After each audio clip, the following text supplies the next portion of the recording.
ఈరోజు బైబిల్‌లో ఉన్నటువంటి ఆదికాండములో ఉన్నటువంటి కొన్ని క్విజ్‌కి రిలేటెడ్ అయినటువంటి క్వెషన్స్‌ని మనం చూద్దాం. దేవుడు మొట్టమొదటిగా ఏమి సృష్టించెను? జవాబు: ఆకాశమును మరియు భూమిని దేవుడైన యెహోవా సృష్టించెను.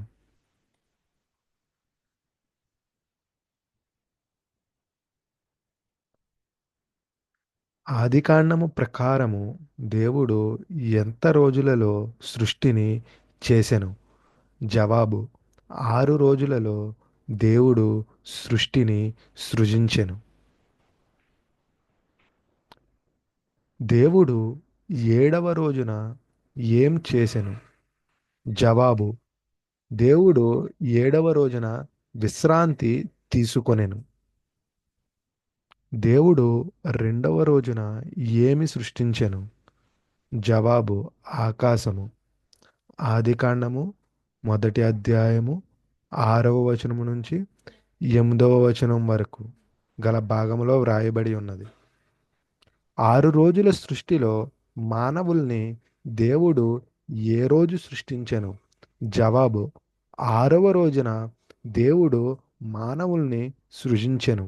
ఈ యొక్క భాగము ఆదికాండము మొదటి అధ్యాయము 26వ వచనము నుంచి 31వ వచనము.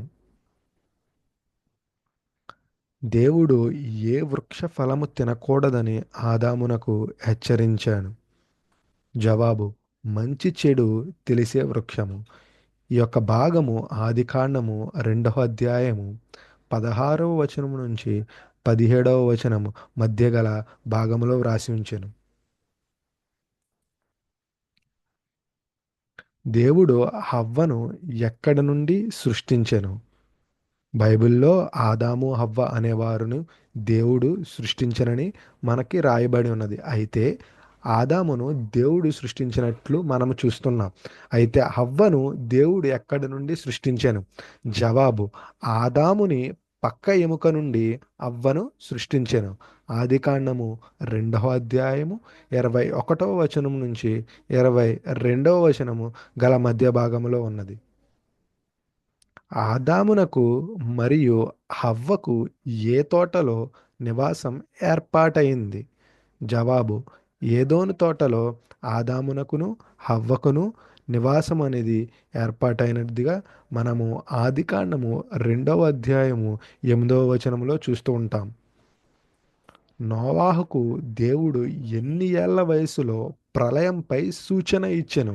జవాబు: 600 సంవత్సరముల వయస్సులో నోవాహుకు దేవుడు ప్రళయము పైన సూచన ఇచ్చెను. ఇది ఆదికాండము 7వ అధ్యాయము 6వ వచనములో వ్రాసి ఉంచెను. నోవాహు ప్రళయము తరువాత మొదటిగా భయప బయటకి పంపిన పక్షి ఏది? అంటే ప్రళయము తరువాత నోవాహు బయటకు పంపించినటువంటి మొదటి పక్షి పేరు ఏమి? అది వచ్చి కాకిని నోవాహు బయటకు పంపెను. ఆదికాండము 8వ అధ్యాయము 7వ వచనములో వ్రాయబడి ఉన్నది. Yeah, that's it. If you are not subscribed my channel, please subscribe. You got more videos related to the quiz type of questions. Thank you.